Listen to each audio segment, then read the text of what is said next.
సంవత్సరం పరాభవ సంవత్సరం. ఇందులో ఓటమి ఎక్కడుంది? మనం ఎందుకు కంగారు పడాలి? పార్వతీ పరమేశ్వరుల యొక్క అర్చన చేయడానికి దీన్ని మించిన సంవత్సరం లేదు. ఇంకోటి కూడా దీంట్లో పేరుంది. వ్యాకరణం తెలిసిన పెద్దలకి, తెలుగు పండితులకు బాగా తెలుస్తుంది. పర అభవ. పర అంటే వేరే, అభవ అంటే భవ అంటే జన్మ, భవ అంటే జన్మ, అభవ అంటే జన్మ లేకపోవడం.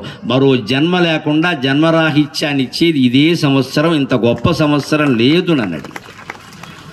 పేరు కాస్త భయపెట్టేలా ఉంటుంది. మన ఏమైపోతుంది? ఏమీ అవ్వదు. ఒకవేళ ఇవన్నీ నరసింహారావు గారు మీరు మేము పాండిత్యం వల్ల చెప్పారండి, అర్థాలు పరాభవం అంటే ఓటమే కదా, లోకంలో అర్థం ఉంది కదా, ఒప్పుకుంటున్నా. అదే అనుకోండి. ఇవాళ మన అంశం అదే. పరాభవాలే విజయానికి సోపానాలు. ఎంత ప్రజ్ఞ ఉన్నవాడైనా సరే వాడి ప్రజ్ఞ ఎప్పుడు బయటకు వస్తుందో తెలుసా? ఆ ప్రజ్ఞ బయటికి రావాలంటే ఒక అవమానం జరగాలండి ఖచ్చితంగా. సన్మానాలు జరిగినంతసేపు ప్రజ్ఞ బయటికి రాదు, అహంకారం బయటకు వస్తుంది. ఒక్క దెబ్బ తగిలితే అసలు ప్రజ్ఞ బయటకు వస్తుంది. ఆ దెబ్బకి కృంగిపోతాడు ఒకడైతే. ఇంకోడు ఏమంటాడు? నన్ను కొడతాడా, వాడి సంగతి చూస్తా. ఏ రంగంలోనైనా సరే నన్ను దెబ్బతీస్తాడా, వాడి సంగతి చూస్తా అని వాడి కోసం పోటీగా ఎక్కువ చదువుతాడు, ఎక్కువ సాధన చేస్తాడు.